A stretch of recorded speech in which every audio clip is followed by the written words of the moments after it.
Second Cyrus, also known as Cyrus the Great, was the fourth king of Anshan and the first king of the Achaemenid Empire. Cyrus led several military campaigns against the most powerful kingdoms of the time, including Media, Lydia, and Babylonia. Through these campaigns, he united much of the Middle East under Persian hegemony while keeping the local administration mostly intact. By guaranteeing some continuity and thus winning the loyalty of the elite, he laid the foundations for the Achaemenid Empire. Early life. Not much is known about the early life of Cyrus. The various oral traditions relating to his birth and youth are preserved only in the works of Greek authors like Herodotus, Ctesias, and Xenophon, who present contradictory accounts of a mostly legendary nature. According to the most well-known account of Herodotus, Cyrus was the son of the Persian king Cambyses, c. 580 to 559 BCE, and the Median princess Mandane, daughter of the Median king Astyages. Ctesias explicitly contradicts Herodotus, however, claiming instead that Cyrus was the son of a Persian brigand named Artidates and his wife, the goatherd Argast. According to Ctesias, Cyrus served at Astyages' court as a chief cupbearer before overthrowing him. After his coup, Cyrus adopted Astyages as his father and married his daughter Amytis. According to contemporary Achaemenid inscriptions, like the Cyrus cylinder and the Behistun inscription, Cyrus was king of Anshan and a son of Cambyses. However, it must be noted that the Achaemenids' inscriptions never mention any genetic relation between Cyrus and Astyages. Although intermarriage between Iranian royal families is certainly a possibility, it is also possible that Cyrus only claimed to be Astyages' grandson in order to gain legitimacy and that he married Astyages' daughter Amytis for the same reason, as per Ctesias. Finally, Herodotus, Ctesias, and Xenophon all agree that Cyrus spent part of his youth at Astyages' court. This may be based on historical truth, but, again, this may also simply be a legendary motif. Conquest of Ecbatana. Cyrus' first great achievement was his conquest of Ecbatana, the Median capital ruled by Astyages. This event is first mentioned in two contemporary Babylonian sources, the Nabonidus Cylinder of Sippar and the Nabonidus Chronicle. Herodotus also gives us a detailed account of this event. According to the Nabonidus Cylinder of Sippar, Cyrus, king of Anshan, rose up against his overlord, the Median king Astyages, in 553 BCE. After defeating the vast Median hordes with his small army, he captured Astyages and brought him back to his homeland.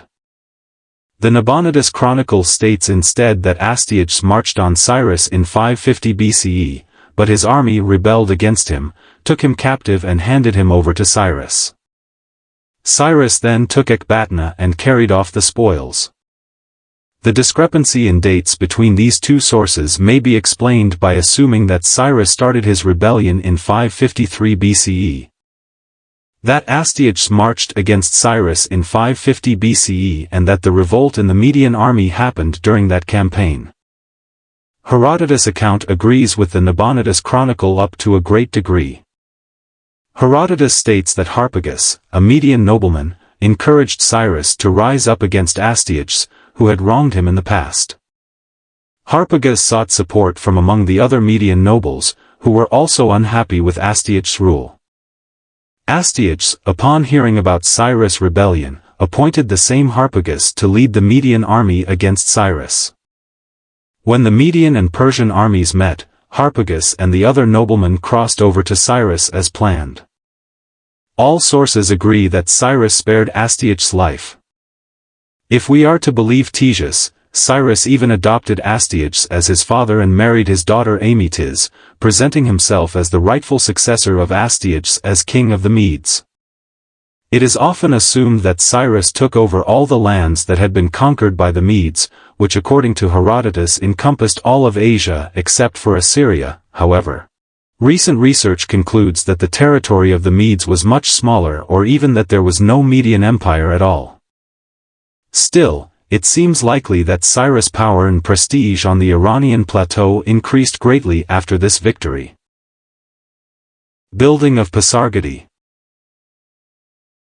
After his victory over Astyages, Cyrus founded the city of Pasargadae on the site of the battle. Pasargadae served as a ceremonial capital of the early Achaemenid Empire and was never meant to house a large population. The city consists of several monumental buildings spread out across the Murghab plain, most notably the Tali Takht, Palace P. Palace S and finally the tombs of Cyrus and his son Cambyses. The monuments of Pasargadae contain influences from across the known world, including Assyrian-style sculptures and Ionian-style masonry. The tomb of Cyrus is thought to represent a Mesopotamian or Elamite ziggurat with an Urartian-style cella on top. Pasargadae flourished only for a short time, with Persepolis taking over its role as the ceremonial capital in 515 BCE. Conquest of Lydia. Cyrus conquered Lydia sometime between the fall of Ecbatana and the fall of Babylon. The Nabonidus Chronicle states that Cyrus led a campaign west of the Tigris in 547 BCE, however, most scholars now agree that this campaign had a different target. Herodotus claims that it was Croesus, king of Lydia, who started the war by crossing the Halys River and sacking Tyria, a Cappadocian city within the Median sphere of influence. Croesus was an ally and brother-in-law to Astyages, so upon hearing that Cyrus had deposed Astyages, he swore to avenge him. The two armies met near Tyria, but the battle ended in a stalemate. When Croesus decided to march his army home for the winter season, Cyrus pursued him into Lydia and confronted him a second time near Thymbra. Cyrus deployed dromedaries to disperse the Lydian cavalry, forcing Croesus to retreat into his capital city of Sardis, which fell after a 14-day siege. There is some discussion as to what happened to Croesus after his final defeat. Herodotus, Ctesias, and Xenophon all agree that Cyrus threatened to punish Croesus first, but that he took pity on him and even appointed him as his personal advisor. So far, it seems plausible that Croesus survived the fall of Sardis. Some scholars, however, consider such accounts to be legendary and believe that Cyrus did indeed execute Croesus.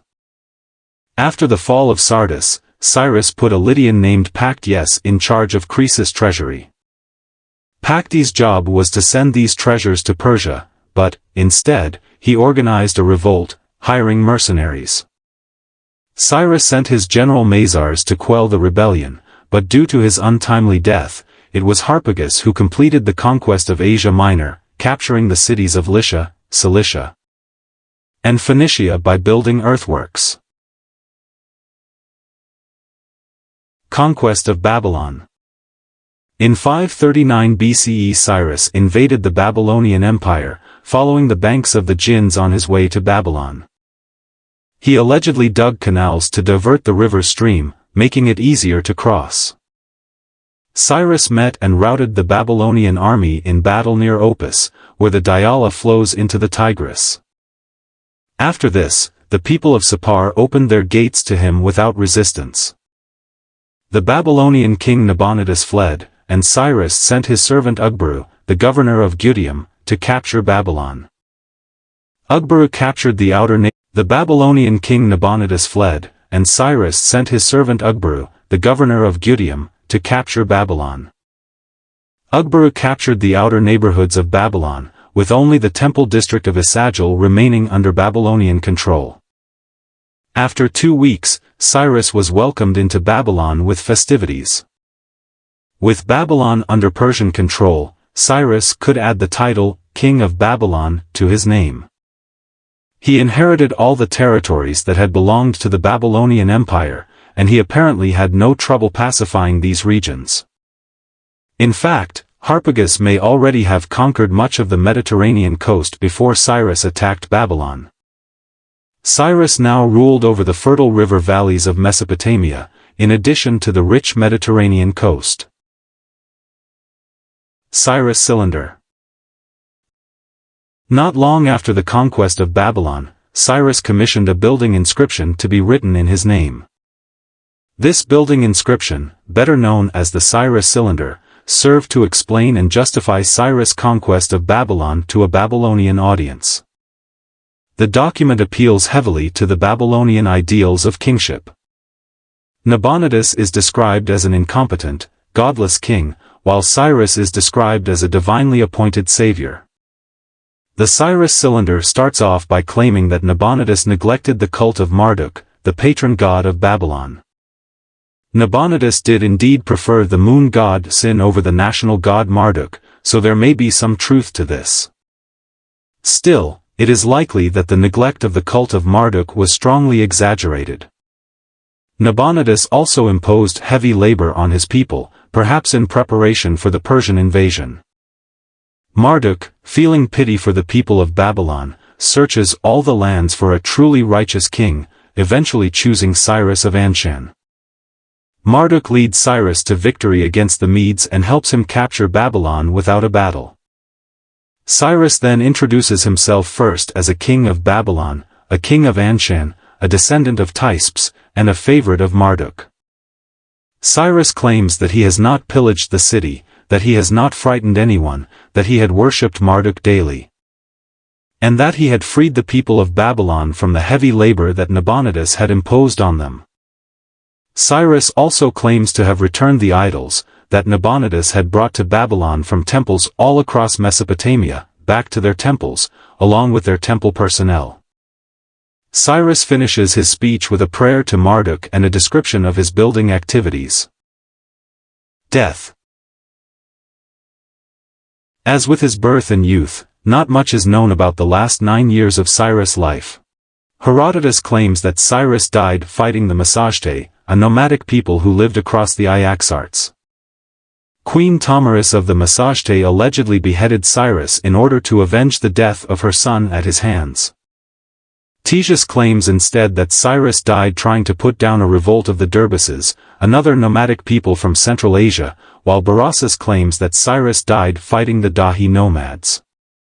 It is likely that Cyrus did indeed die in Central Asia while trying to expand his influence over the region.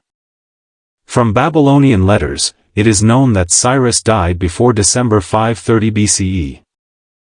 He was buried in his tomb in Pasargadae, along with his cloak, his weapons, and his jewels. Upon his death, Cyrus was succeeded by his son Cambyses II.